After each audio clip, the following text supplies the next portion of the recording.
অন্তর্বর্তী সরকারের আরেকটা উপদেষ্টা কয়েকদিন আগে গঠন করলো, এ হলো লুচ্চাখুর আর একটা সিনেমাখুর। একটা আবু সাইদ জীবন দিয়েছে এই লুচ্চাকে নেতা হওয়ার জন্য, মুগ্ধ জীবন দিয়েছে এই লুচ্চারা নেতা হবে এই জন্য। ছাত্র সমাজ তোমরা এখনো রাজনীতির র বুঝতে পারোনি। আপনার হুজুর ইসলাম কায়েমের স্বপ্ন দেখছে ইহুদি খ্রিস্টানের মতবাদের গোলামি করে। ইহুদি খ্রিস্টানের তৈরি করা মতবাদে আপনাকে রাজনীতি করতে হবে কেন? ইসলাম কি ভিক্ষুক? ইসলাম কি মানব রচিত বিধানের মুখাপেক্ষী? আশ্চর্য কথা, গণতান্ত্রিক পদ্ধতিতে এই দেশে যতদিন নেতা নির্বাচন হবে ততদিন যোগ্য লোককে পাবেন না, আপনি অমানুষদেরকে নেতা হিসেবে দেখতে পাবেন। এতদিন অমানুষেরাই চালিয়েছে। আশ্চর্য কথা, এই ইহুদি খ্রিস্টানের পচা মতবাদ, ইহুদি খ্রিস্টানের তৈরি করা মতবাদে আপনাকে রাজনীতি করতে হবে কেন? ইসলাম কি ভিক্ষুক? ইসলাম কি মানব রচিত বিধানের মুখাপেক্ষী? জি না। আল্লাহ বলছেন, হুয়াল্লাযী আরসালা রাসূলাহু বিল হুদা ওয়া দীনিল হাক্কি লিইয়ুযহিরাহু আলাদ দীনি কুল্লিহি ওয়ালাউ কারিহাল মুশরিকুন। আল্লাহ হচ্ছেন তিনি যিনি তার নবী মুহাম্মদকে সত্য দিন সহ পৃথিবীতে প্রেরণ করেছেন। কেন? যাতে করে মানব রচিত সব বিধানকে কবর দিয়ে, মানব রচিত সব মতবাদকে কবর দিয়ে ইসলামকে বিজয় করতে পারে। সেই জায়গাতে আপনার হুজুর ইসলাম কায়েমের স্বপ্ন দেখছে ইহুদি খ্রিস্টানের মতবাদের গোলামি করে। এটা নিছক খেল তামাশা। কিয়ামত পর্যন্ত রাসূলের নীতির বাইরে কোনো নীতি আসবে না, রাসূলের আদর্শের বাইরে কোনো আদর্শ টিকবে না। রাসূলের নীতি ব্যতীত, রাসূলের আদর্শ ব্যতীত যদি মানুষ বস্তা পচা মানুষের নীতিতে, মানুষের মতবাদে, এই গণতান্ত্রিক পদ্ধতিতে যদি ইসলাম কায়েমের স্বপ্ন দেখে, কিয়ামত পর্যন্ত বাংলাদেশের মাটিতে গণতান্ত্রিকের উপরে নির্ভর করে, ডেমোক্রেসির উপরে নির্ভর করে বাংলাদেশে গণতান্ত্রিক পদ্ধতিতে ইসলাম ক্ষমতায় যেতে পারে না, পারে না, পারে না, ইনশাআল্লাহ পারবে না। গণতান্ত্রিক পদ্ধতিতে কখনো বাংলার জমিন ইসলাম কায়েম হবে না। গণতন্ত্র একটা হত্যাতন্ত্র, একটা খুনতন্ত্র, একটা অশান্তিতন্ত্র। গণতন্ত্রই হচ্ছে মানুষকে মারো, মানুষকে গুম করো, অমুককে ঠেকাও, আমাকে থাকতে হবে, আমার আইন চলবে, আমার দল ক্ষমতায় চলবে। জি না। বাংলাদেশের যুব সমাজকে বলছি, ছাত্র সমাজকে বলছি, তোমরা আস্ফালন দাও, আন্দোলন করো। আমরা দলের সরকার চাই না। এতদিন বাংলাদেশ স্বাধীনের পর থেকে এতদিন শুধু দলের সরকার হয়েছে, দলেরই গোলামি করা হয়েছে। এই সংকীর্ণ রাজনীতি, সংকীর্ণ সরকার চায় না। বাংলার মানুষ আগামীতে জনগণের সরকার চায়। অমুক দল যদি ক্ষমতায় যায় আর সব দল পরাধীন, থানাতে কেস নিয়ে যাবেন, ওই শয়তান আগেই বলবে কোন দল করো। এই গণতন্ত্র একটা কুফরি তন্ত্র। এই গণতন্ত্র মানুষকে, আরে ভাই ভাই গ্রুপ করে দিয়েছে গণতন্ত্র। মসজিদের সভাপতি সেক্রেটারির মধ্যেও দল তৈরি করেছে এই গণতন্ত্র, বুঝেছেন? টয়লেটের ঝাড়ুদার হওয়ার লাগলো ওই দলের হওয়া লাগবে। কথা বুঝেননি? এখানে মাহফিল করতে হলো প্রধান অতিথি ওই দলেরই দেওয়া লাগবে। এটাই হলো গণতন্ত্র। গণতন্ত্র মানে একটা পরাধীন তন্ত্র। গণতান্ত্রিক রাজনীতিতে যারা বিশ্বাসী এরা হলো ইসলাম থেকে কখনো খারেজ হয়ে যাবে, কখনো এরা মুশরিক, কখনো কাফের। কেননা আমি মুসলিম, একমাত্র আমার তন্ত্র হবে ইসলাম তন্ত্র। কি তন্ত্র? ইসলাম। আমার বিধান হবে কোরআন হাদিস, আমার সংবিধান হবে কোরআন হাদিস। আমার সংবিধান কখনো মানব রচিত বিধান নয়।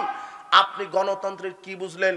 এই পচা ভোটতন্ত্রের মাধ্যমে যদি আপনি নেতা নির্বাচন করেন, আপনি বলছেন না যে আমরা এই 17 বছর জুলুমে ছিলাম, আজকে বাংলাদেশের এই অন্তর্বর্তীকালীন সরকার আবারও যদি বলে যে ভোট পদ্ধতির মাধ্যমে আমরা আগামীতে নির্বাচন দিব, তাহলে বাংলাদেশের মানুষ দুই চোখে দেখবে যেই লাউ সেই কদু। এক শয়তান গেছে আর এক শয়তান আসবে, এর নাম গণতন্ত্র। মুদ্রার এই পিঠ আর ওই পিঠ সমান, এর নাম গণতন্ত্র।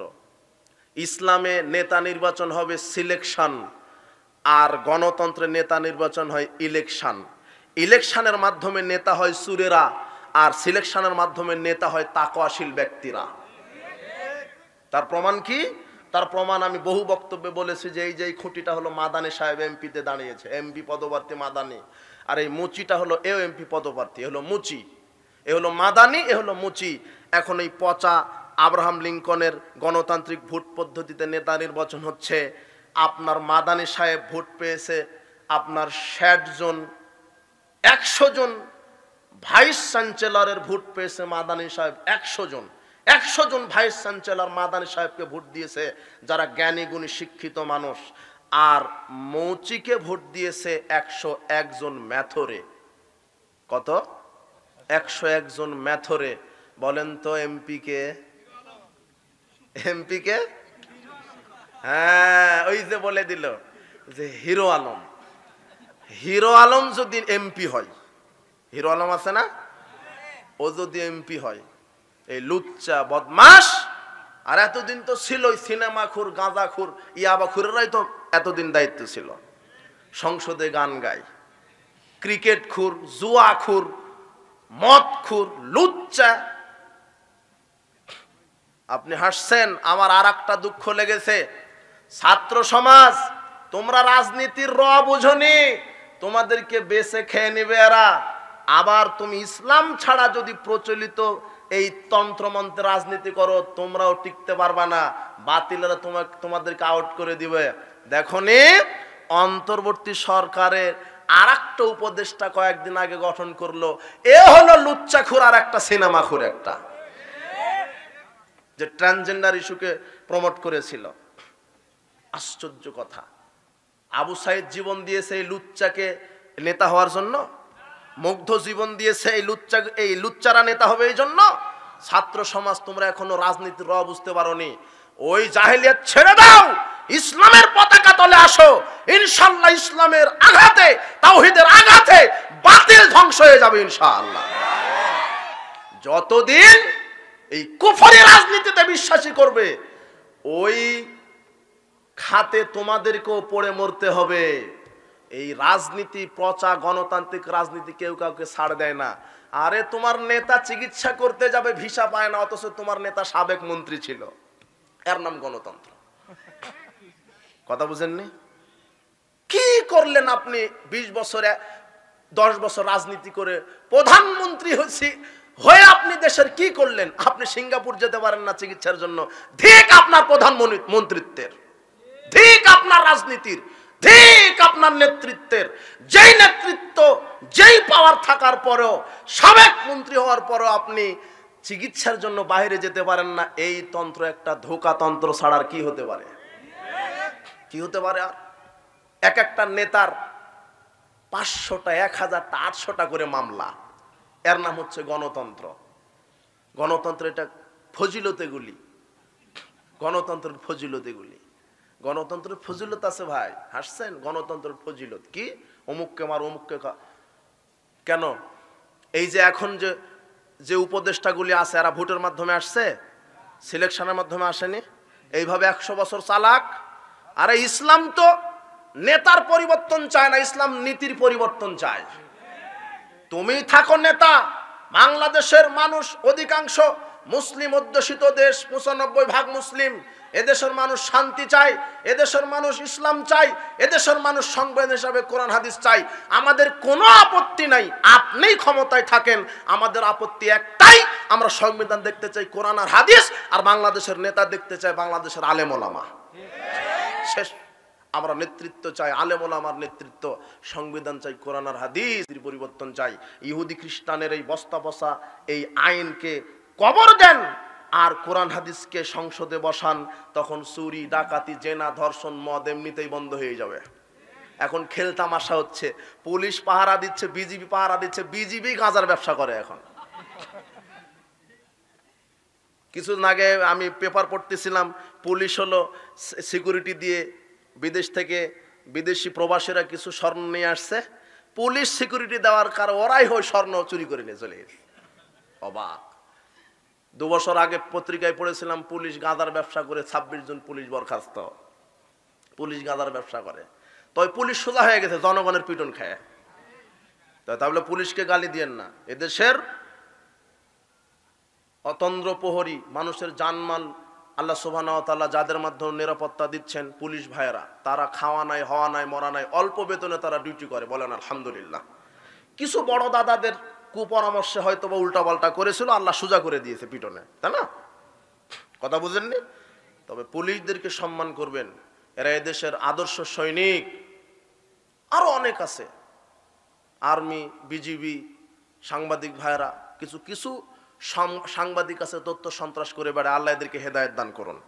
বলছিলাম যে এই গণতন্ত্র একটা পচাতন্ত্র। আজকে একটা চেয়ারম্যান হতে লাগে 1 কোটি টাকা। কত কোটি? 1 কোটি টাকা। ও যদি চেয়ারম্যান হয়, ও আগে জনগণের খেদমত করবে না 20 কোটি আগে চুরি করবে? ও কথা বুঝেননি কথা? ও তো 1 কোটি খরচ করছে 20 কোটি চুরি করার ধান্দাতে। গণতন্ত্র মানে চুরিতন্ত্র একটা।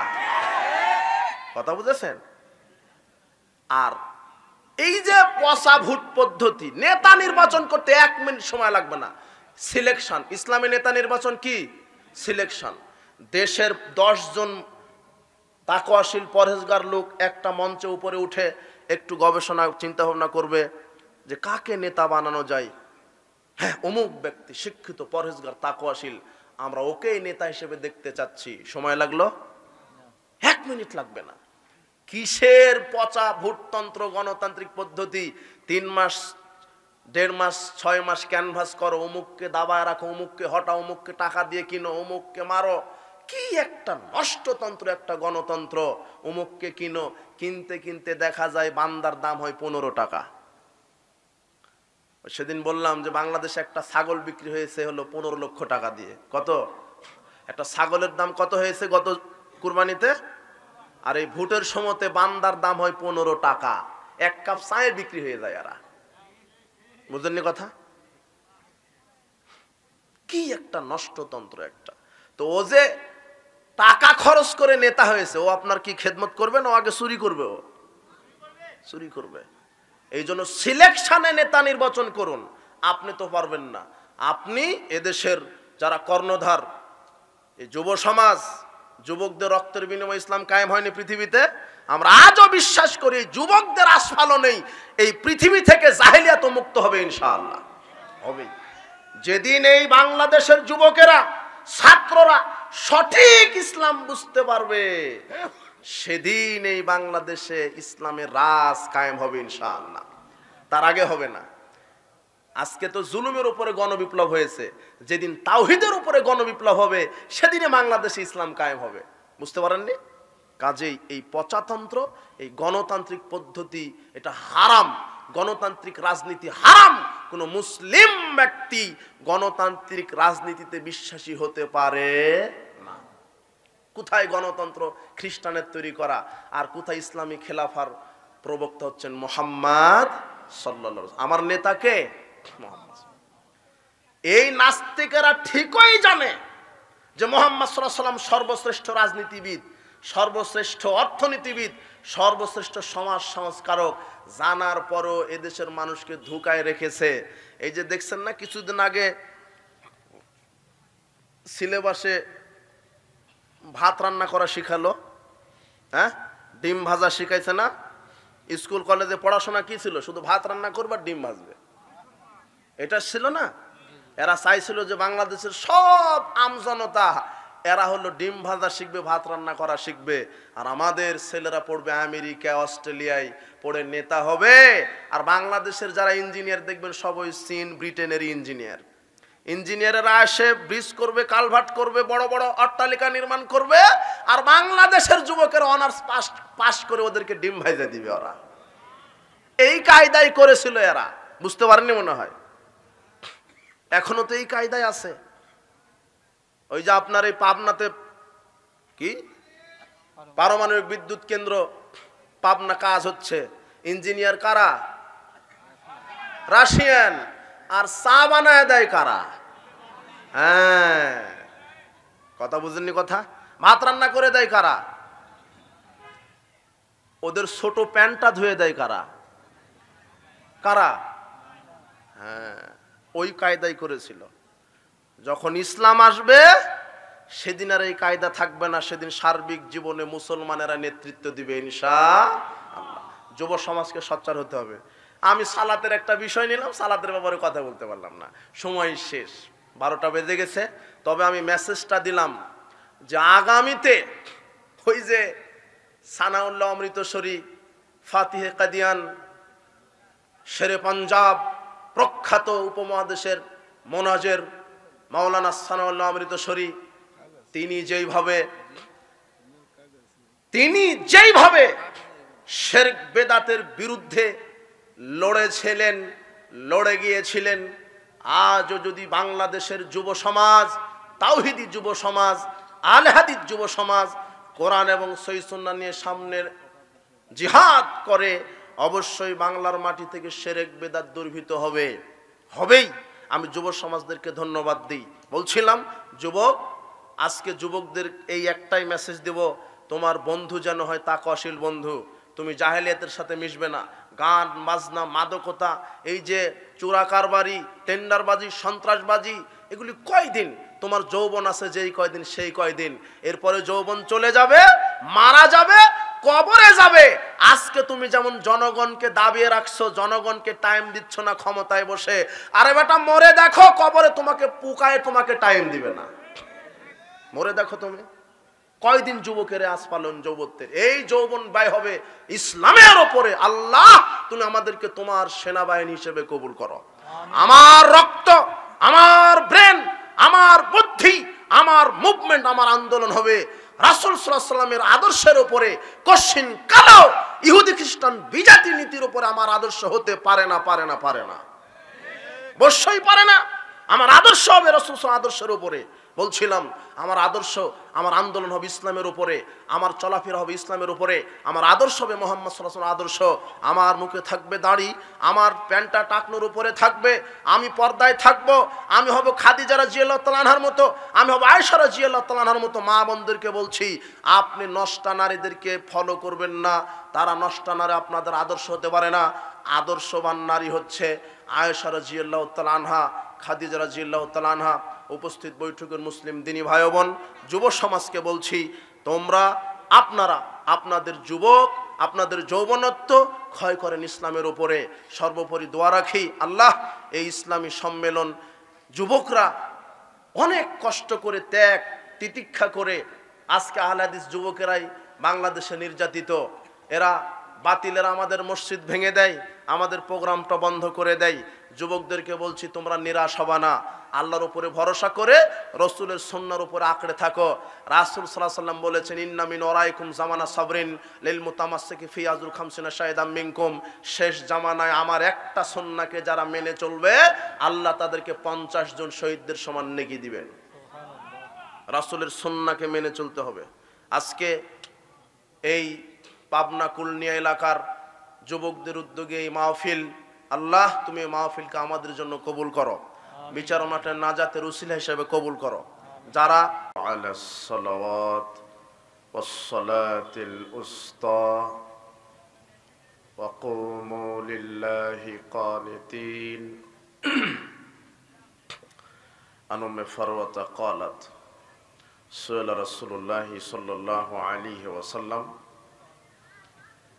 আইয়ুল আমালি আফদাল, ক্বালা আস-সালাতু ফি আউয়ালি ওয়াক্তিহা, রাওয়াহু আবু দাউদ বিসানাদিন সহিহ। আজকের এই ইসলামী সম্মেলনের সম্মানিত সভাপতি,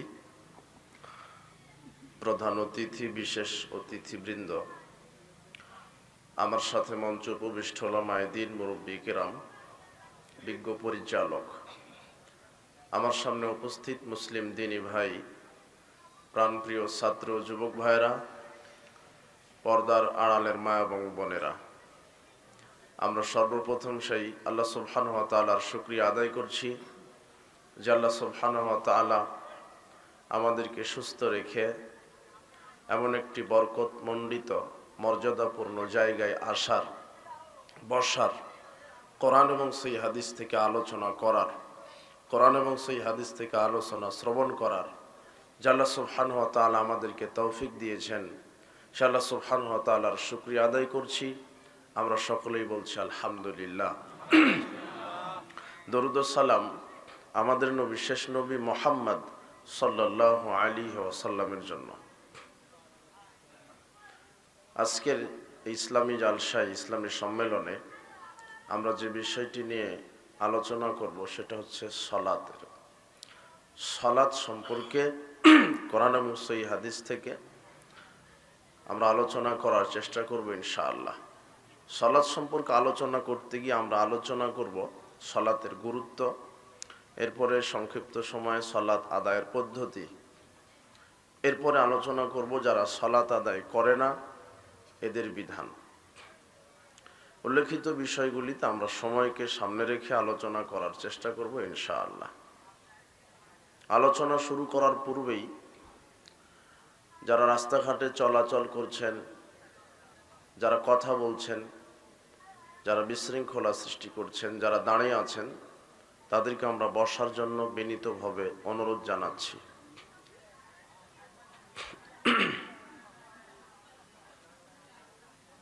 কোরআন এবং হাদিসের আলোচনা মনোযোগ দিয়ে শুনতে হয়, আদবের সাথে, শিষ্টাচারের সাথে, ভদ্রতার সাথে বসে শুনতে হয়। রাসূল সাল্লাল্লাহু আলাইহি ওয়াসাল্লাম বলছেন, মাজালাসা কওমুন মাজলিসান ইয়াযকুরুন আল্লাহ।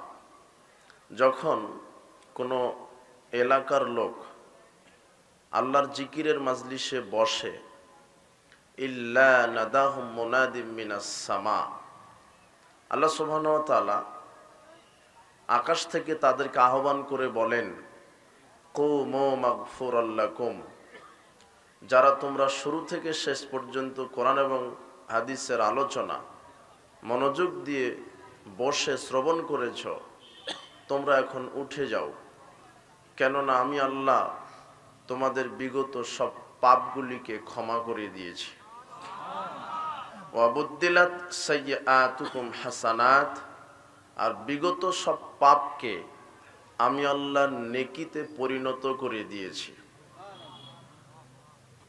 অত্যন্ত ফজিলতপূর্ণ বরকতমণ্ডিত জায়গায় আমরা এখন বসে আছি। আর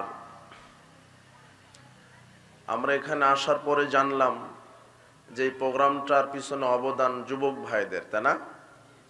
যুবকদের মাধ্যমেই তারা তাদের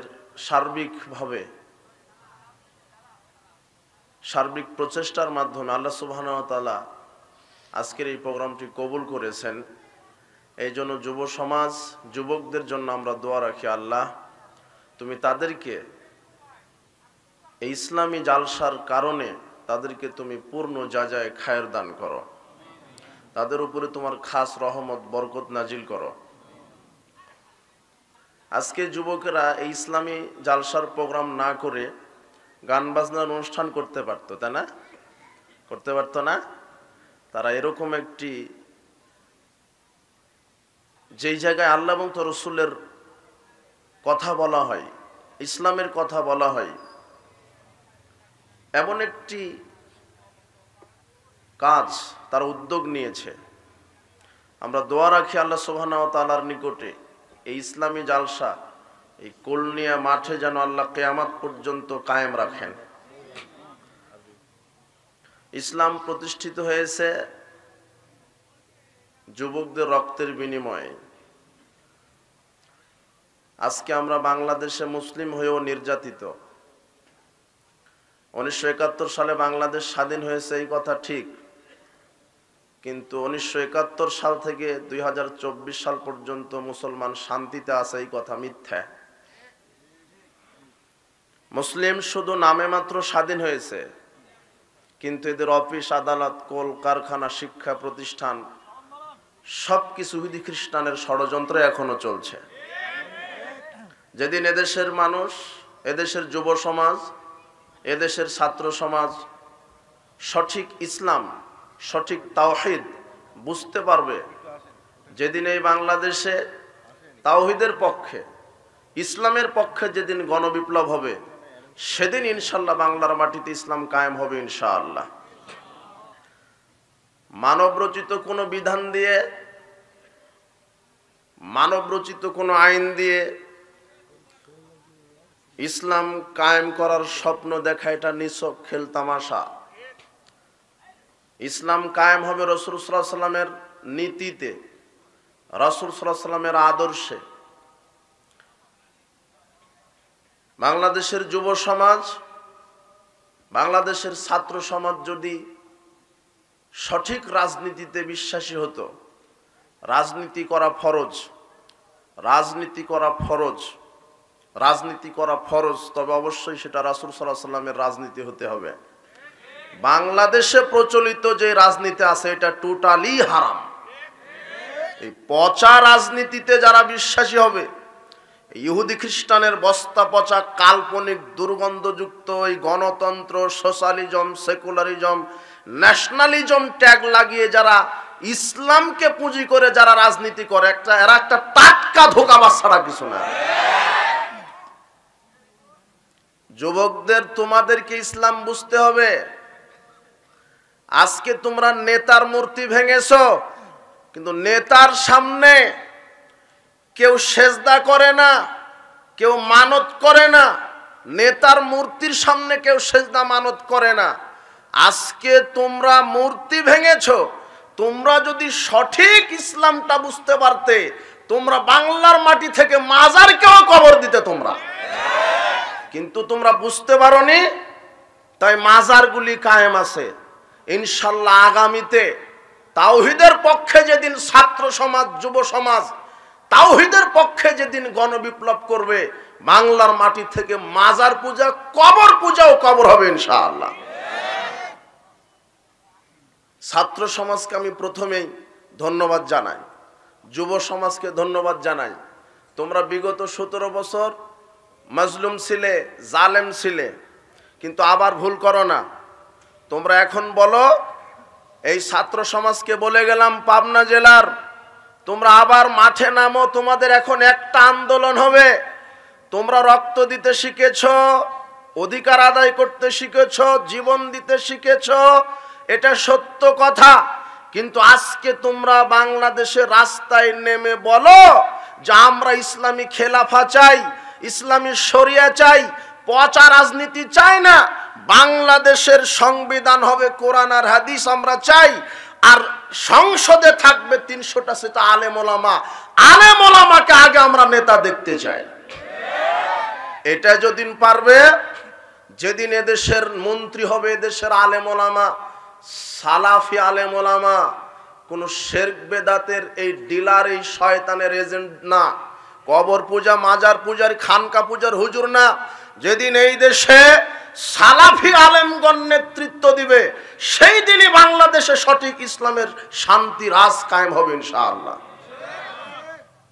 এই দাওয়াতটা দিয়ে গেলাম। মুসাব বিন উমাইরের মতো হও, খাব্বাবের মতো হও। তুমি কেন বিজেপি নেতাদেরকে নেতা বানবে? তোমার নেতা হবে কেন আব্রাহাম লিঙ্কন? তোমার নেতা হবে কেন মুসলিনি ইটালির, কেন হিটলার? কেন তুমি জাতীয়তাবাদী রাজনীতি মেনে নিলে? কেন তুমি এই গণতান্ত্রিক রাজনীতি মেনে নিলে? তোমার রাজনীতি হবে মুহাম্মদ সাল্লাল্লাহু আলাইহি ওয়াসাল্লামের রাজনীতি। তোমার আন্দোলন হবে মুসাব বিন উমাইরের মতো, তোমার আন্দোলন হবে খুবাইরের মতো। মুসাব বিন উমাইর ইসলামের জন্য যেই ত্যাগ স্বীকার করেছে, আজকে আমি এখানে এসে যুবকদের ওই ত্যাগের কিছু নমুনা পেয়েছি। এরা আমাকে বলেছে যে আমাদের এই প্রোগ্রামটা বন্ধ করার জন্য বাতিলপন্থী অনেক প্রচেষ্টা চালিয়েছে, রাতারাতি এরা আমাদের বিজ্ঞাপন আউট করে দিয়েছে। আর আল্লাহ বলছেন ওয়াকালাল্লাযীনা কাফারু, আরে কাফেররা বলে লা তাসমাউ লিহাযাল কোরআন, তোমরা কোরআন শোনো না, ওয়াল গাউফি, বরং কোরআনের মাজলিসে বাধা দাও। আরে কোরআনের মাজলিস যারা বন্ধ করতে চায় এটা কাফেরদের আচরণ। এটা তুমি সাড়া দিয়েন না। এখানে কোনো টেন্ডারবাজি হয়, এখানে কোনো মাদকবাজি হয়, এখানে কোনো নর্তকী নাচানো হয়, ইসলামী জালসাই, আর একে তো এখানে বক্তৃতা দিবে সালাফি আলেমেরা। তোমার হুঁশ করা উচিত ছিল। এখানে কোনো বেদাতি নাই, এখানে কোনো সিনেমাখুর নাই। তোমার সিনেমাখুর, নাট্যখুর এই লুচ্চারা উপদেষ্টা হলো, তুমি প্রতিবাদ করতে পারলে না। পিস টিভি বন্ধ করো, তুমি তার জালসা বন্ধ করো না। তোমার মতো ইহুদি খ্রিস্টানের দালাল আর কে আছে বাংলাদেশে? তুমি সালাফিদের প্রোগ্রাম বন্ধ করো, তুমি রাতারাতি পোস্টার ব্যানার গোপন করো, আরে মাওলানা আকরাম খাঁ সেদিন বলেছিল যে মাওলানা আকরাম খাঁর বুকে একটা বুলেট মারবা, যতটা রক্ত ঝরবে পৃথিবীর মাটিতে এক একটা মাওলানা আকরাম খাঁ তৈরি হবে। আল্লামা ইকবাল বলেছিলেন, ঝরা পাতা তুমি এই ঝড় দেখে ভয় পেও না, গাছ থেকে পড়েছো ঠিক, কিন্তু এই বাতাস, এই ঝড় তোমাকে মাটি থেকে উঠার জন্য এই ঝড় এসেছে। আহলে হাদিস সালাফিদের আজকে যে বাধাগ্রস্ত, এরা এই বাতিল পন্থীর আহলে হাদিস আন্দোলনকে ফু দিয়ে নিভাতে চায়, কিন্তু আল্লাহ বলছেন যতই ফু দিবা ততই আগুন আরো বেশি হবে ইনশাআল্লাহ। আন্দোলনকে দাবিয়ে রাখতে পারবা না। একটা আহলে হাদিস সালাফি প্রোগ্রাম বন্ধ করতে চাইবা, আরো 10টা প্রোগ্রাম হবে ইনশাআল্লাহ। যুবকদেরকে ধন্যবাদ জানাই, আল্লাহর উপরে ভরসা রাখবা আর আল্লাহকে বলবা, আল্লাহ আপনি আমাদের আন্দোলন কবুল করুন। মূসা আলাইহিস সালামকে আল্লাহ সহযোগিতা করেছিলেন, ফেরাউনকে ডুবে মেরেছেন, নমরুদ জোতার বাড়ি খেয়ে বিদায় নিয়েছে। আজকে যদি সালাফদের বিরোধিতা কেউ করে, ওই আল্লাহ এখনো জুতার বাড়িতে বিদায় করার জন্য রেডি আছে। বিদায় হয়ে যাবা। মানুষ আজকে বুঝতে পেরেছে কোরআন এবং সহিহ সুন্নাহ। বলছিলাম মুসআব বিন উমাইর জীবন বাজি রেখে ইসলামের জন্য যে ত্যাগ স্বীকার করেছে। যুব সমাজ শোনো, মুসআব বিন উমাইরের আদর্শ ফলো করো। ইসলামের জন্য মুসআব বিন উমাইর এমন ধনী লোক ছিল যে সে প্রতিদিন, তার এত ঐশ্বর্য ধনাঢ্য পরিবারের সন্তান তিনি ছিলেন মুসআব বিন উমাইর, একদিন পর পর ড্রেস চেঞ্জ করতো। সে গায়ের পোশাক যেটা একবার পরতো ওটা আর পরেনি, এত ধনাঢ্য লোক ছিল, ধনাঢ্য পরিবারের মুসআব বিন উমাইর।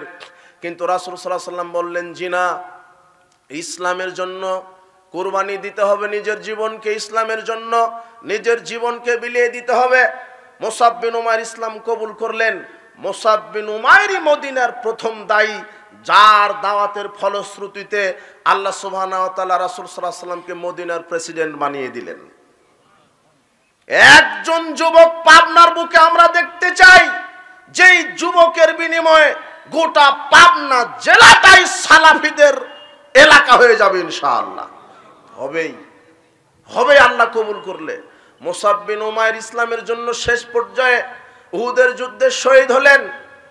যখন শহীদ হয়ে গেলেন, যেই মুসআব বিন উমাইর প্রতিদিন তার পোশাক চেঞ্জ করত, ইসলামের জন্য শহীদ হয়ে গেলেন, পরনে তার জানাজার কাফনের কাপড় পাওয়া গেল না। রাসূল সাল্লাল্লাহু আলাইহি ওয়াসাল্লাম বললেন, ইস্কির ঘাস দিয়ে তার কাফনের ব্যবস্থা করো। মাথা ঢাকলে পা ঢাকে না, পা ঢাকলে মাথা ঢাকে না। কিন্তু মুসআব বিন উমাইর দুনিয়াতে পোশাক পায়নি, আল্লাহ তাকে জান্নাতের মেহমান হিসেবে কবুল করে নিয়েছে। আজকে যদি যুব সমাজ ইসলামের জন্য ত্যাগ স্বীকার করো, তোমাদের প্রতিদান হবে জান্নাত। আজকে আহলে হাদিস যুবকেরা, আহলে হাদিস অধ্যুষিত মানুষেরা নির্যাতিত হচ্ছে। অপরাধটা কি? কোরআন আর হাদিস, সহিহ হাদিস মানার কারণে। কিছুদিন আগে একটা ছেলেকে জোরে আমিন বলার কারণে মেরে হাসপাতালে পাঠিয়ে দেওয়া হলো। এরা আহলে হাদিসের আমল আকীদাকে সহ্য করতে পারে না, এরা সালাফদের নীতি আদর্শকে মেনে নিতে পারে না। আপনি ইসলামের জন্য কি ত্যাগ করেছেন, কি কুরবানি করেছেন, আল্লাহ যদি আপনাকে ধরে আপনি কি জবাব দিবেন? সাহাবীগণের নীতি আদর্শ থেকে, জীবনী থেকে একটু আদর্শ শিক্ষা গ্রহণ করেন। আবু দাহদা রাদিয়াল্লাহু আনহু, রাসূল সাল্লাল্লাহু আলাইহি ওয়াসাল্লাম বলছেন যে এতিম বালককে যদি এই খেজুর গাছটা কেউ দিতে পারে, আমি তাকে জান্নাতে একটা বাগান দেওয়ার প্রতিশ্রুতি দিচ্ছি। আবু দাহদা রাদিয়াল্লাহু আনহু বলছেন, আল্লাহর নবী, আমি এই একটা খেজুর গাছ কিনে নিলাম, আমার 600 খেজুর গাছ সমৃদ্ধ একটা বাগানের বিনিময়ে আমি 600 খেজুর গাছ এর বিনিময়ে একটা খেজুর গাছ কিনে এই এতিম বাচ্চাকে আমি দান করলাম। রাসূল সাল্লাল্লাহু আলাইহি ওয়াসাল্লাম বললেন, তুমি আল্লাহর সাথে ব্যবসা সুন্দর করেছো, তার স্ত্রীও বলছেন তুমি আল্লাহর সাথে ব্যবসা সুন্দর করেছ। রাসূল সাল্লাল্লাহু আলাইহি সাল্লামের আগে আবু দাহদা মারা গেলেন। রাসূল সাল্লাল্লাহু আলাইহি সাল্লাম সাহাবীদেরকে বলছেন, আবু দাহদা শোনো, এই যে রাসূল সাল্লাল্লাহু আলাইহি সাল্লাম সাহাবীদেরকে বলছেন আবু দাহদা যে মারা গেলেন, 600 খেজুর গাছের বিনিময়ে একটা খেজুর গাছ দান করলেন। আল্লাহ সুবহানাহু ওয়া তাআলা একটা খেজুর গাছের বিনিময়ে আবু দাহদাকে জান্নাতে অনেকগুলি খেজুর বাগান দান করেছেন। আপনি কি করেছেন ইসলামের জন্য? এই জন্য যুব সমাজকে ধন্যবাদ জানাই। যুবকদের রক্ত, যুবকদের আন্দোলনের মাধ্যমেই, যুবকদের আস্ফালনের মাধ্যমেই যুগে যুগে সংস্কার এসেছে। আজও বিশ্বাস করি বাংলাদেশ থেকে শিরক বেদাত সেদিনই কবর হবে যেদিন বাংলাদেশের এই যুব সমাজ, আহলে হাদিস যুব সমাজ যেদিন জাগবে, সেই দিনই বাংলার মাটি থেকে ইনশাআল্লাহ কবর মাজার শিরক বেদাতের কবর রচনা হবে ইনশাআল্লাহ। এটা আমরা বিশ্বাস করি। আবু হুরায়রা রাদিয়াল্লাহু আনহু বলেন, রাসূল সাল্লাল্লাহু আলাইহি ওয়াসাল্লাম বলেছেন, সাবআতুন ইউদিল্লুহুমুল্লাহু ফি দিল্লিহি ইয়াওমা লা দিল্লা দিল্লুহু ইয়াওমা লা জিল্লা ইল্লা দিল্লুহু। রাসূল সাল্লাল্লাহু আলাইহি ওয়াসাল্লাম বলছেন, বিচারের মাঠে 7 শ্রেণীর মানুষকে আমি আল্লাহ বিশেষ ছায়ায় জায়গা করে দিব।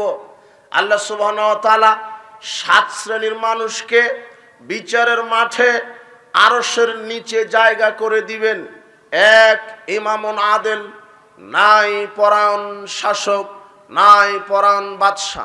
2, শাবুন নাশা ফি ইবাদাতিল্লাহ, ওই যুবক যেই যুবক ইসলামের জন্য নিজের জীবনকে ব্যয় করেছে, আল্লাহর ইবাদতে নিজের জীবনকে কাটিয়েছে। আজকে যুব সমাজ এই ইসলামী আন্দোলন, এই ইসলামী জালসার আয়োজন করেছে। এর আজকে মদ, গাঁজা, ইয়াবা, নারী, গান বাজনা নিয়ে পড়ে থাকতে পারত।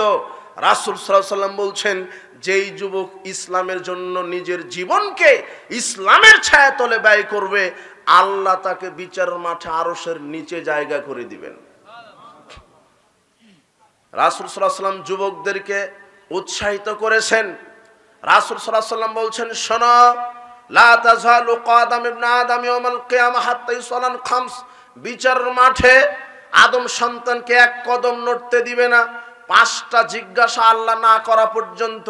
1, আন উমরিহি ফিমা আফনাহু, মানুষের সারা জীবন বোঝাতে হবে আপনি আপনার সারা জীবন কোথায় কিভাবে খরচ করেছেন।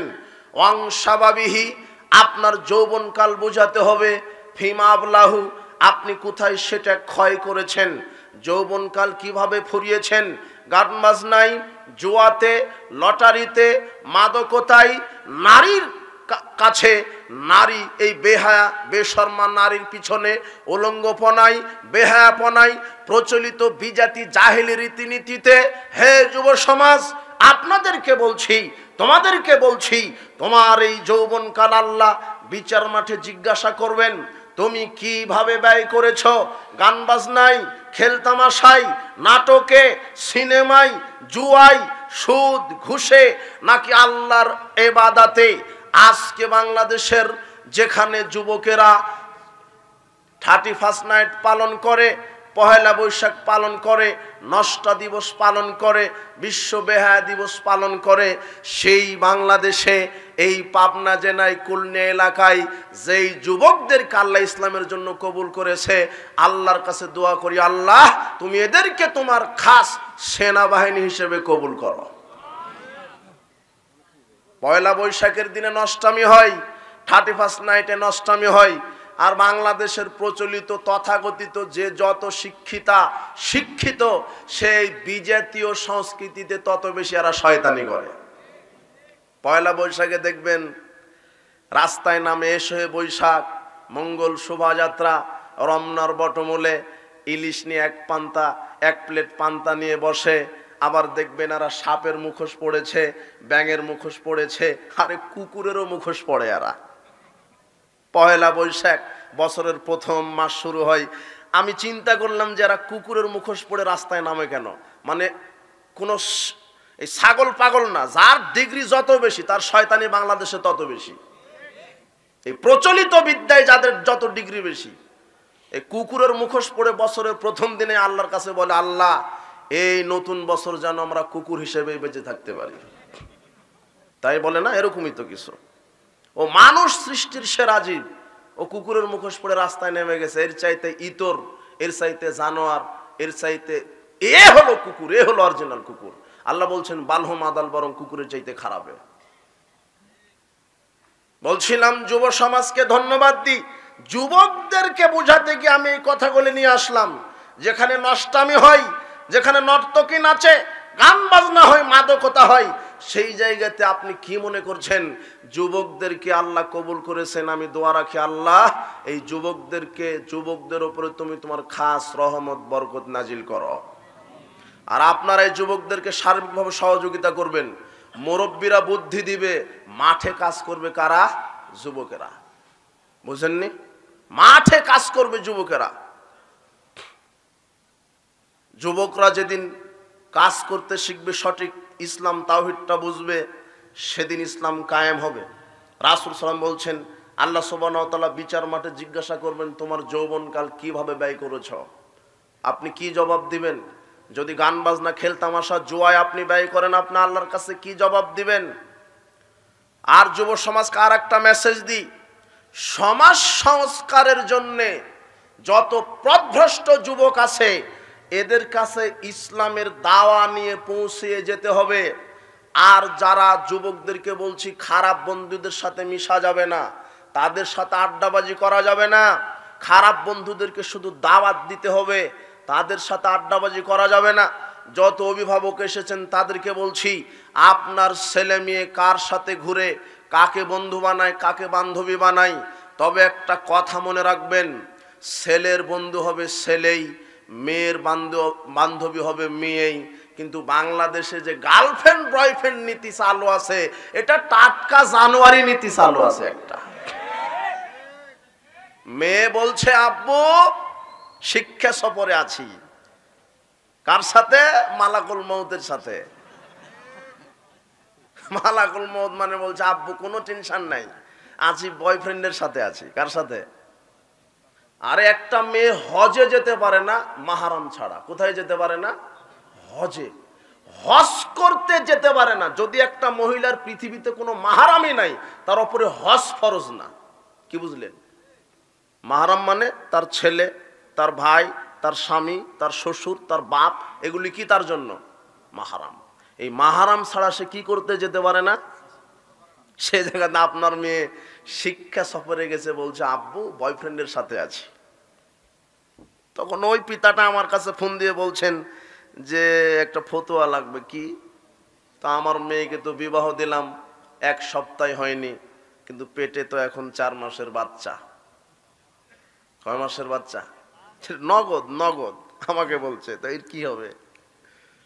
তো খুঁজে বাহির করেন, এই ষাঁড়কে একে বাহির করেন। আমি বললাম যে শিক্ষা সফরে কতবার পাঠাইছেন? আর এই 31 নাইট আর পহেলা বৈশাখে এই লুচ্চা দিবস, এটা লুচ্চা দিবস আছে বাংলাদেশে, জানেন না? লুচ্চা দিবস আছে, জানেন? কি কোন দিবস? হ্যাঁ,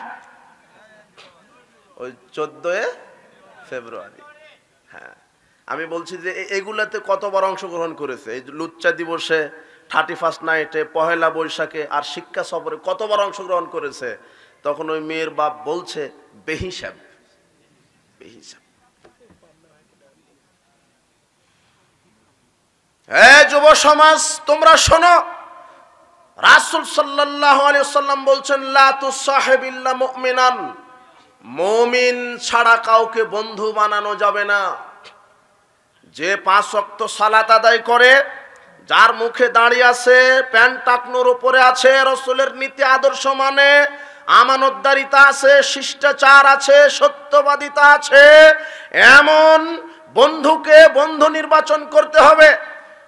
যুবতী মেয়ে, আপনাকে বলছি, আপনি এমন বান্ধবী নির্বাচন করুন যে পর্দা করে, যে 5 ওয়াক্ত সালাত আদায় করে।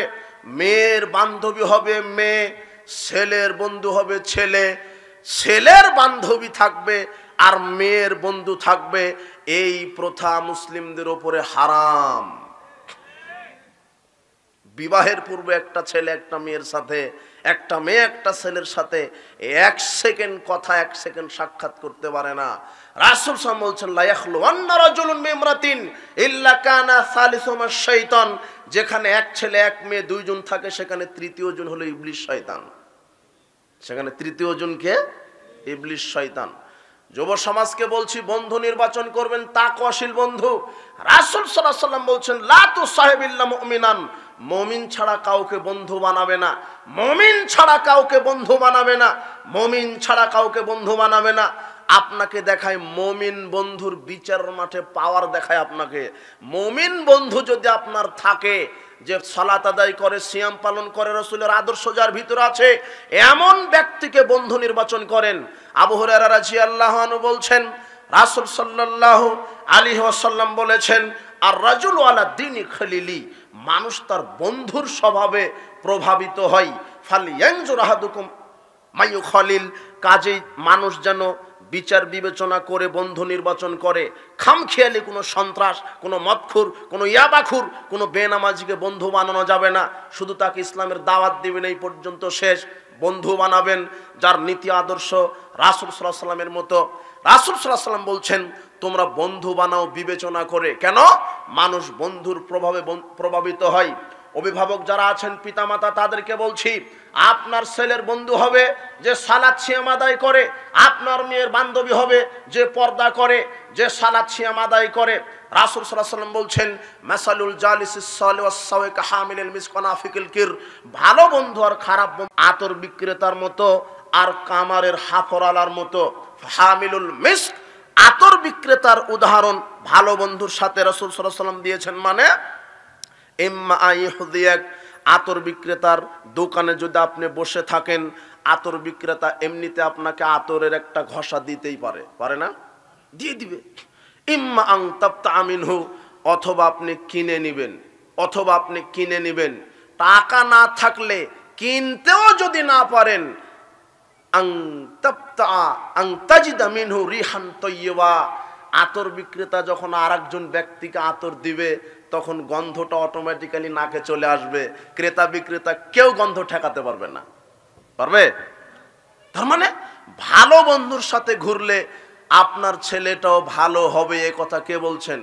মুহাম্মদ সাল্লাল্লাহু আলাইহি ওয়াসাল্লাম বলছেন। ওয়ানাফিকুল কির, আর খারাপ বন্ধুর উদাহরণ হলো কামারের হাফরালার মতো। ইম্মা আই ইউহরিকা সিয়াবাক, আপনার কামারের হাফরালার কাছে যদি বসে থাকেন আগুন এসে কাপড়টা জ্বালিয়ে দিতে পারে। ইম্মা আংতাজিদা রিহান খাবেসা, অথবা ধোঁয়া আপনাকে লাগবেই। সঙ্গ দোষে লোহা ভাসে, লোহা কিন্তু পানিতে ভাসে না, কিন্তু কাঠের সাথে লাগিয়ে দিলে দেখবেন কাঠও ভাসবে লোহাও ভাসবে। আপনার ছেলেটা ভালোই ছিল কিন্তু খারাপ বন্ধুর সাথে মদখুর গাঁজাখুর বেনামাজির সাথে ঘুরতে ঘুরতে সেও বেনামাজি মদখুর হয়ে গেছে। আজকে প্রায় অধিকাংশ এই বন্ধু নষ্ট হচ্ছে, আপনার ছেলে নষ্ট হয়েছে আপনার ছেলের বন্ধুর প্রভাবের কারণে, আপনার মেয়েটা নষ্ট হয়েছে তার খারাপ বান্ধবীর কারণে। এই জন্য বন্ধু নির্বাচন করতে হবে সৎ সালেহ বন্ধু। রাসূল সাল্লাল্লাহু আলাইহি সাল্লাম বলছেন তাকওয়াশীল ইমানদার ছাড়া কাউকে বন্ধু নির্বাচন করেন না। আপনাকে বলি আল্লাহ সুবহানাহু ওয়া তাআলা বলছেন ইয়াউমা ইয়াফিরুল মারউ মিন আখিহি ওয়া উম্মিহি ওয়া আবিহি ওয়া সাহিবাতিহি ওয়া বানি। আল্লাহ বলছেন বিচার মাঠে মানুষ সন্তান তার মা থেকে পালাবে, মা সন্তান থেকে পালাবে, সন্তান তার বাবা থেকে পালাবে, ভাই ভাই থেকে পালাবে, স্ত্রী থেকে তার স্বামী পালিয়ে যাবে। আজকে আপনার স্ত্রীকে এত ভালোবাসেন, স্ত্রীকে খুশি করার জন্য আপনি হালাল হারাম বিবেচনা করছেন না, ছেলেকে প্রতিষ্ঠিত করার জন্য হালাল হারাম বিবেচনা করছেন না, আপনার পিতা মাতাকে খুশি করার জন্য হালাল হারাম বিবেচনা করছেন না। সুদ ঘুষ, মানুষকে মারা, আত্মসাৎ করা, দুর্নীতি করা, আপনার দুনিয়াতে প্রতিষ্ঠিত হতেই হবে।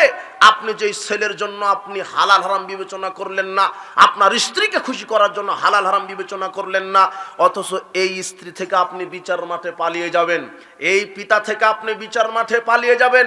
যেই সময়ে আপনার মা থেকে আপনি পালিয়ে যাবেন, আপনার মা আপনার থেকে পালিয়ে যাবে, পিতা আপনার থেকে পালিয়ে যাবে, সে জায়গাতে আল্লাহ সুবহানাহু ওয়া তাআলা বলছেন আল আখিল্লাউ ইয়াউমা ইযিম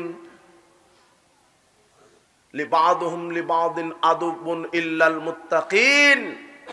সেদিন এক বন্ধু আর এক বন্ধুর শত্রু হবে, এক বন্ধু আর এক বন্ধুর শত্রু হবে। কিন্তু যারা মুত্তাকি পরহেজগার বন্ধু ছিল, বান্ধবী ছিল, এরা শত্রু হবে না। আপনার পরহেজগার বন্ধু যদি দুনিয়াতে থাকে আর ওই পরহেজগার বন্ধুর সামনে দিয়ে যখন ফেরেশতারা আপনাকে জাহান্নামের দিকে নিয়ে যেতে লাগবে, তখন এই মুত্তাকি বন্ধু আল্লাহর কাছে বলবে, আল্লাহ, ওই যে আমার বন্ধুটা, আমরা একসাথে সালাত আদায় করতাম, একসাথে ওয়াজ মাহফিলে যেতাম, একসাথে ইসলামের কাজ করতাম, আমরা সংঘবদ্ধভাবে থেকেছি, বিচ্ছিন্ন থাকিনি। আল্লাহ, ওই যে আমার বন্ধুটা আজকে জাহান্নামে যাবে, তুমি আমার সুপারিশ কবুল করো।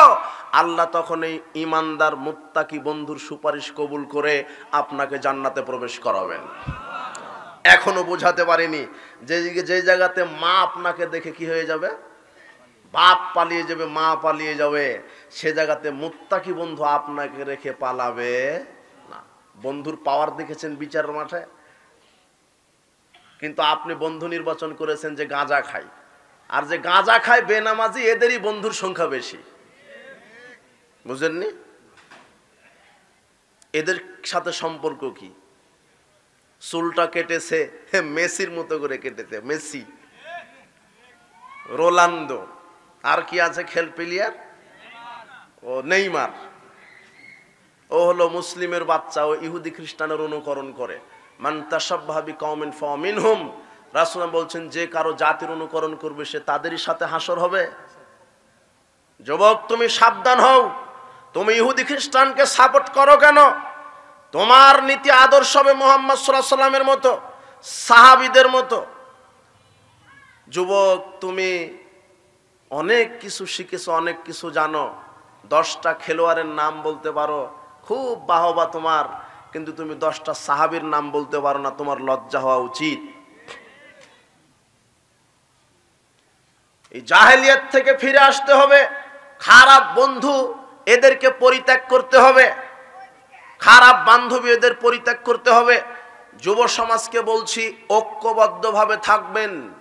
আর যারা পথভ্রষ্ট আছে এদের কাছে দাওয়াত নিয়ে যাবেন।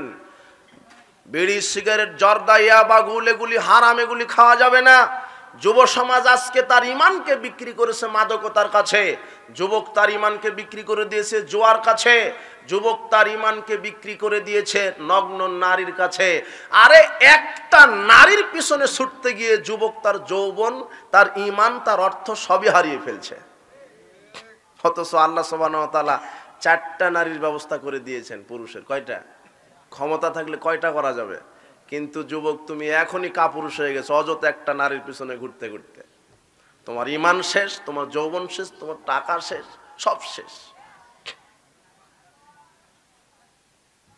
তুমি কেন নগ্ন নারীর পিছনে ঘুরবে?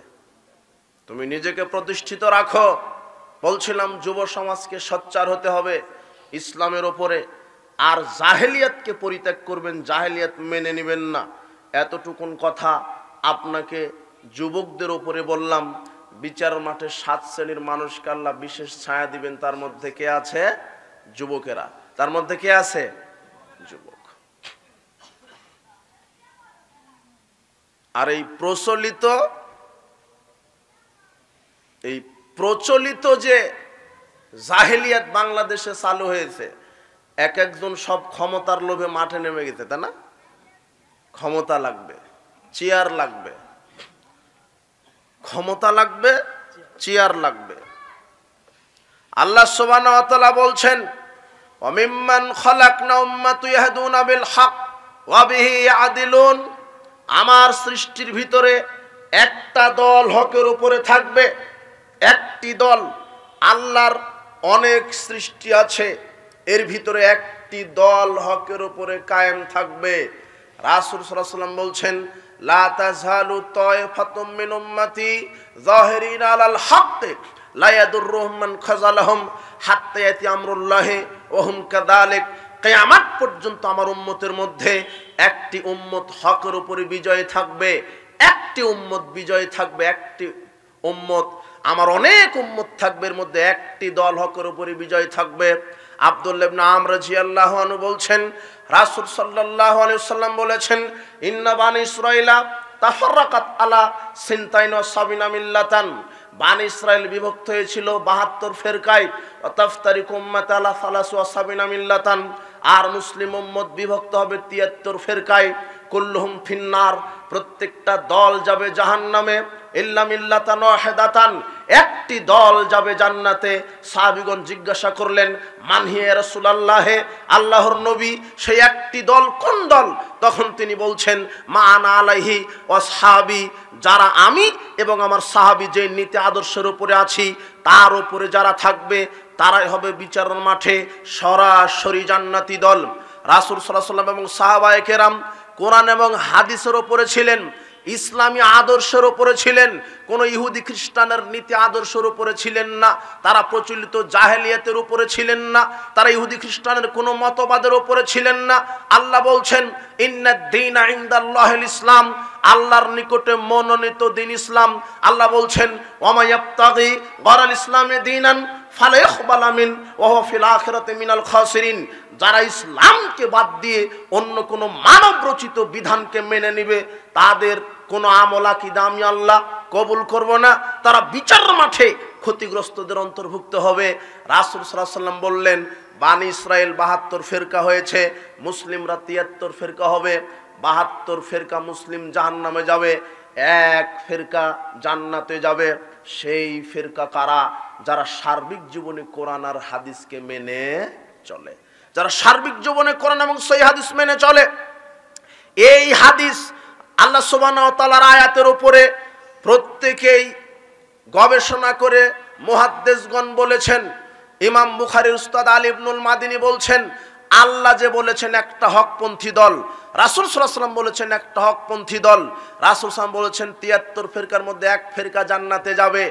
আজ থেকে 1250 বছর পূর্বে আলী ইবনুল মাদিনী বলছেন, হুম আহলুল হাদিস, সেই নাজি ফিরকা জান্নাত প্রাপ্ত দল হচ্ছে আহলে হাদিস।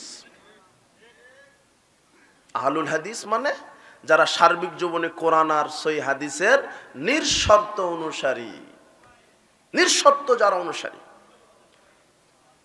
যারা নিঃশর্ত ভাবে কোরআন আর হাদিসকে মেনে নেয়। ইমাম আবু দাউদ রাহিমাহুল্লাহ তিনি বলছেন, ওয়ালাউলা হাযিহিল ইসাবাতু লাং দারাসাল ইসলামিয়ানি আসহাবুল হাদিস, যদি আহলে হাদিস ব্যক্তি পৃথিবীতে যদি কোরআন হাদিসের দাওয়াত না দিত, বহু আগেই দুনিয়া থেকে ইসলাম মিটে যেত।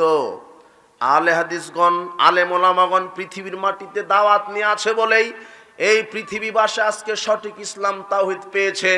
না হলে এই দেশের মানুষ কবর পূজার মাজার পূজাইকে ইসলাম মনে করতে এরা।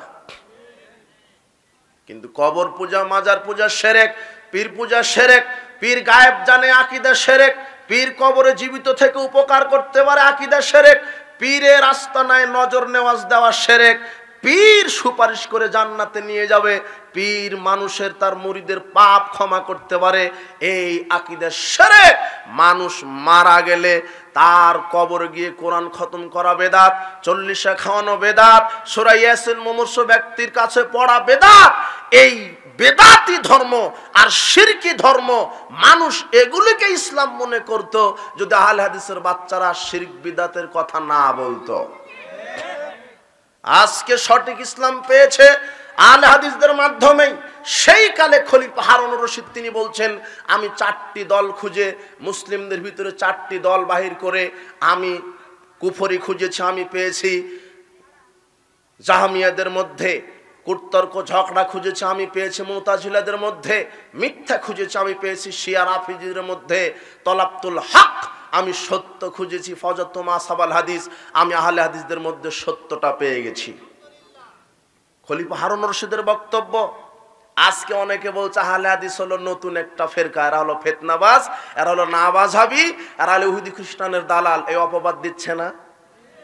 আহলে হাদিসেরা ফিতনাবাজ, আহলে হাদিস ইহুদি খ্রিস্টানের দালাল, আহলে হাদিস নতুন ফেরকা, অপবাদ যে দাও। আরে কোরআন হাদিস আগে নাই পীর তন্ত্র, ভণ্ড তন্ত্র আর মাঝহাবি তন্ত্র আগে? কোনটা? কোরআন হাদিস আগে। আর সাহাবীগণ কোরআন হাদিসের দাওয়াত দিয়েছেন। আহলুল হাদিস মানে কোরআন আর হাদিসের সনিষ্ঠ অনুসারী। কোরআন হাদিস আগে নাই ভণ্ডতন্ত্র আগে? কোরআন হাদিস। আর কোরআন হাদিসের উপরে যারা থাকবে এরাই নাজি ফেরকা। আপনি ইসলাম বলতে কি বুঝেছেন? আপনি ইসলাম বলতে কি বুঝেছেন? ইবাদত বলতে কি বুঝেছেন?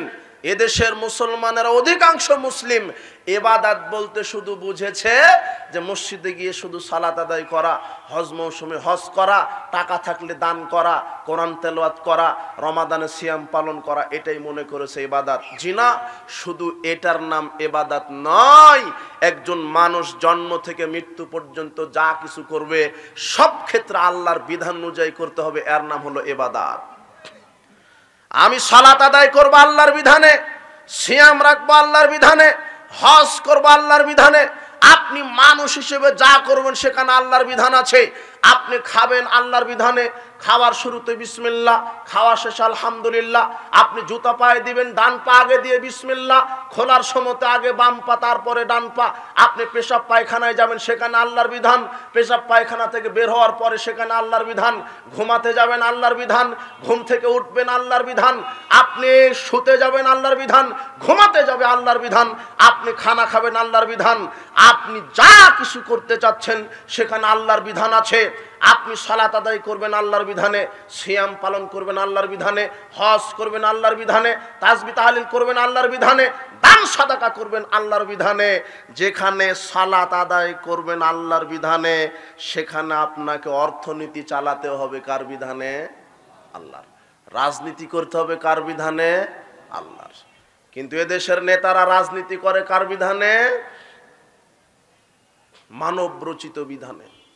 এরা ইসলাম বুঝেনি। এরা ইসলাম মানে শুধু বুঝেছে টাকা থাকলে হজ করতে হবে। অথচ সালাতে যার বিধান আছে রাজনীতিতেও কার বিধান আছে? আমার রাজনীতি হবে ইসলামী খেলাফা, আমার রাজনীতি হবে কি? ইসলামী শরিয়া। কিন্তু আজকে আমি মুসলিম, আমি রাজনীতি করি গণতান্ত্রিক রাজনীতি। কথা বুঝেননি? আমি রাজনীতি করি সেকুলার। আর বাংলাদেশে 1971 সালের পর থেকে বাংলাদেশে যত নেতা হয়েছে আপনার প্রায় হলো সেকুলার নেতা। দাঁড়িয়েওয়ালা হোক আর টুপিওয়ালা হোক, সবাই এক একটা সেকুলারের গোলামি করে আর গেছে। এরা সেকুলার বুঝেন? আপনি কয়েক মিনিট সময় দেন, আপনাকে সেকুলারটা বুঝাই। বাংলাদেশের রাজনীতিটা আপনাকে একটু বুঝাই। গণতন্ত্র বুঝেন? ডেমোক্রেসি বুঝেন? সেকুলার বুঝেন? ন্যাশনালিজম বুঝেন? ক্যাপিটালিজম বুঝেন? কমিউনিজম বুঝেন? আরে আপনার মুসলিম নেতা ও তো রাজনীতি করতে পারত, রাসূল সাল্লাল্লাহু আলাইহি সাল্লামের রাজনীতি। কিন্তু ও কেন ইহুদি খ্রিস্টান রাজনীতি করলো? ইহুদি খ্রিস্টানের এই পচা বস্তা পচা মতবাদ, ওটাই হলো ন্যাশনালিজম, জাতীয়তাবাদ। ওটাই হলো সেকুলার, ধর্মনিরপেক্ষতাবাদ। বাংলাদেশের এই রাজনৈতিক অধিকাংশ নেতারাই ছিল সেকুলার। এদের আকীদা কি ছিল?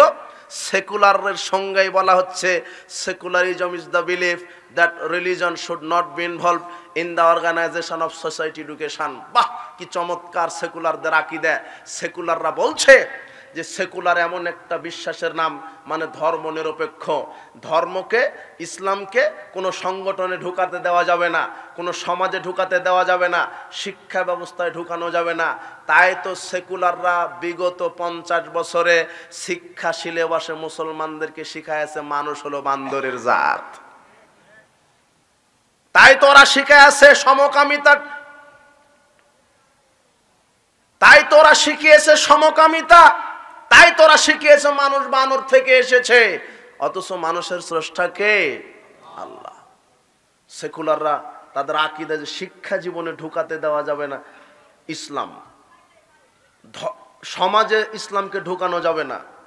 Religion should not be allowed to come into politics, it is merely a matter between man and God. এই সেকুলারদের আকীদা কি জানেন?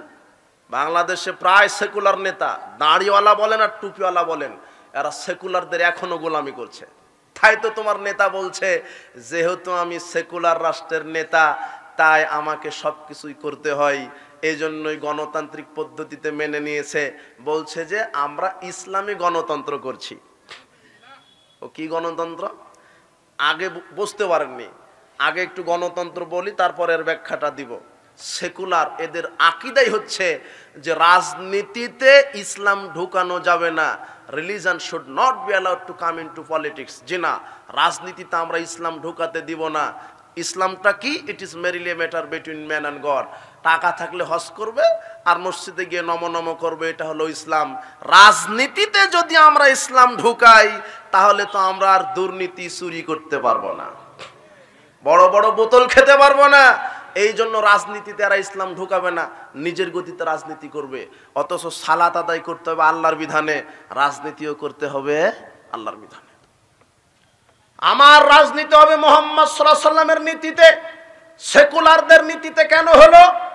ডেমোক্রেসির প্রবক্তাই হলো আব্রাহাম লিঙ্কন, এ হলো খ্রিস্টান মানুষ। আমার নেতা হবে মুহাম্মদ সাল্লাল্লাহু আলাইহি সাল্লাম। আল্লাহ বলছেন ইয়াউমা নাদউ কুল্লা উনাসিম বিইমামিহিম, বিচার মাঠে প্রত্যেক মানুষকে তার নেতা সহ ডাকা হবে। আপনি দুনিয়াতে যেই নেতার আদর্শ মানবেন, বিচার মাঠে আপনি কোন নেতার পিছনে থাকবেন? ওই নেতার পিছনে। এই আয়াতের তাফসীর করতে গিয়ে ইবনে কাসির বলছেন হাযা আখবারু শারাফিন নাসাবিল হাদিস লিআন্না ইমামাহুম নবী সাল্লাল্লাহু আলাইহি ওয়াসাল্লাম। আহলে হাদিসদের জন্য এটা হলো মর্যাদার বিষয় যে বিচার মাঠে আহলে হাদিসদের নেতা হবেন স্বয়ং মুহাম্মদ সাল্লাল্লাহু আলাইহি ওয়াসাল্লাম। ইমাম শাফি বলছেন ইযা রাআইতা রাজুলাম মিন আসহাবিল হাদিস ফাকাআন্নী রাআইতুন নবী সাল্লাল্লাহু আলাইহি ওয়াসাল্লাম হাইয়ান। আমি যখন কোনো আহলে হাদিস ব্যক্তিকে দেখি তখন আমি জীবন্ত নবীকেই দেখতে পাই। কেন? তার চলা, তার ফিরা, তার খাওয়া, তার অর্থনীতি, তার রাজনীতি, তার সালাত, তার সিয়াম, তার হজ, তার যাকাত সব কার মতো? আহলে হাদিসদের রাজনীতি কাদের মতো? কার মতো? রাসূলের মতো। আহলে হাদিসদের সালাত কার মতো? আহলে হাদিসদের অর্থনীতি কার মতো? আহলে হাদিসরা সিয়াম রাখে কার মতো? আহলে হাদিসের আকীদা আমল পোষণ করে কার মতো? রাসূলের মতো। বিচার মাঠে আহলে হাদিসদের নেতা হবে কে? আর আপনার রাজনীতি কার মতো? রাসূলের মতো না? ইসলামী খেলাফা আপনার রাজনীতি কার মতো? আব্রাহাম লিঙ্কনের মতো। গণতান্ত্রিক রাজনীতি, এটা পাগলা রাজনীতি, এটা পাগলা তন্ত্র। আরে গণতন্ত্র মানে খুনতন্ত্র, ধর্ষণতন্ত্র, মামলাতন্ত্র, হত্যাতন্ত্র। অমুককে মারো, অমুককে গুম করো, অমুককে ঠেকাও, আমাকেই ক্ষমতায় থাকতে হবে, এর নাম পচাতন্ত্র আর গণতন্ত্র। কোন মুসলিম জাতি, কোন মুসলিম নেতা গণতান্ত্রিক পদ্ধতিতে সরকার কায়েম করতে পারে না। ইসলামকে বাদ দিয়ে গণতান্ত্রিক বিধানে, ইসলামকে বাদ দিয়ে গণতান্ত্রিক বিধানে রাজনীতি করতে পারে না। কোন মুসলিম ব্যক্তি যদি গণতান্ত্রিক পদ্ধতিতে গণতন্ত্রকে বিশ্বাস করে, ইসলামকে বাদ দিয়ে, গণতন্ত্র একটা কুফরি তন্ত্র, গণতন্ত্র একটা শিরকি তন্ত্র। গণতন্ত্র আর ইসলামের মধ্যে পার্থক্য কি? গণতন্ত্র হলো মানব রচিত জীবন বিধান, আর ইসলাম হচ্ছে আল্লাহ প্রদত্ত জীবন বিধান। গণতন্ত্র মানুষ, মানুষের আইন দ্বারা মানুষ পরিচালিত হবে। ইসলাম হলো আল্লাহর বিধানে মানুষ পরিচালিত হবে। গণতন্ত্র অধিকাংশের রায় চূড়ান্ত, ইসলামে হক যেটা সেটা চূড়ান্ত। গণতন্ত্রের সকল ক্ষমতার উৎস জনগণ, আর ইসলামের সকল ক্ষমতার উৎস আল্লাহ। গণতন্ত্রের নিয়ম নীতি আইন পরিবর্তনশীল, আর ইসলামের আইন অপরিবর্তনশীল। পার্থক্য হলো না? হলো। ইসলামের সার্বভৌম ক্ষমতার উৎস কে? আল্লাহ। আর গণতন্ত্রের সার্বভৌম ক্ষমতার মালিক কে? জনগণ। একটা কুফরি তন্ত্র, একটা ধোঁকাতন্ত্র, একটা দুর্নীতিতন্ত্র।